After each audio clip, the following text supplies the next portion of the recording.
Quelle est la différence entre communautarisme canadien et nationalisme québécois?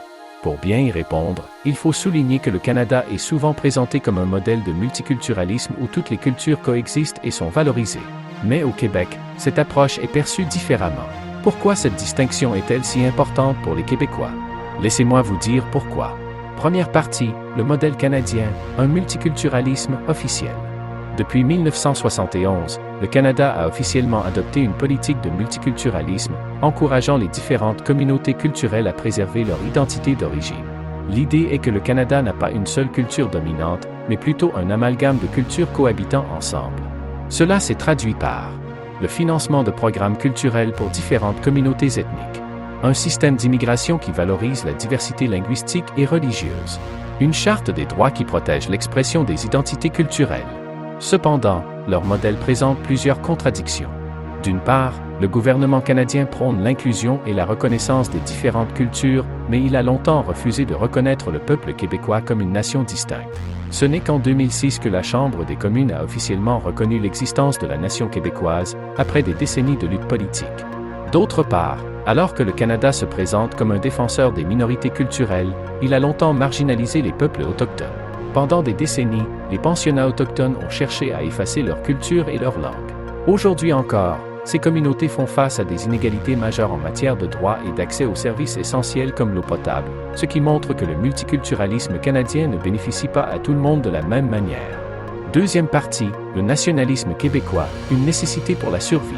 Le nationalisme québécois n'est pas un simple repli identitaire ou du racisme, comme certains voudraient le faire croire. C'est avant tout une réaction à un contexte unique. Le Québec est une nation francophone minoritaire sur un continent anglophone.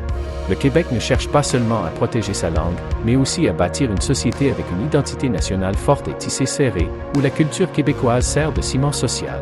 Contrairement au multiculturalisme canadien sans lien, qui favorise la coexistence de plusieurs identités distinctes, le Québec défend un modèle d'intégration qui encourage les nouveaux arrivants à adopter et valoriser la langue et les valeurs pour se sentir québécoises ou québécois. Pour y parvenir, plusieurs mesures ont été mises en place. La loi 101, qui fait du français la langue officielle du travail, de l'affichage et de l'éducation au Québec. Une politique d'immigration qui exige que les immigrants s'intègrent en français. Une vision de l'identité québécoise fondée sur une culture commune, plutôt que sur une multitude de communautés isolées. Ce modèle ne vise pas à rejeter la diversité, mais à s'assurer que le français et la culture québécoise restent le cœur de l'identité collective. Troisième partie, un affrontement politique. Ce débat n'est pas seulement culturel, il est aussi politique. Depuis des décennies, le gouvernement canadien et le gouvernement québécois s'opposent sur la question du multiculturalisme.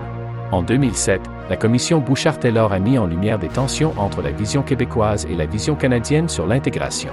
En 2019, la loi 21 sur la laïcité a provoqué une controverse au Canada, car elle interdit le port de signes religieux pour certaines professions.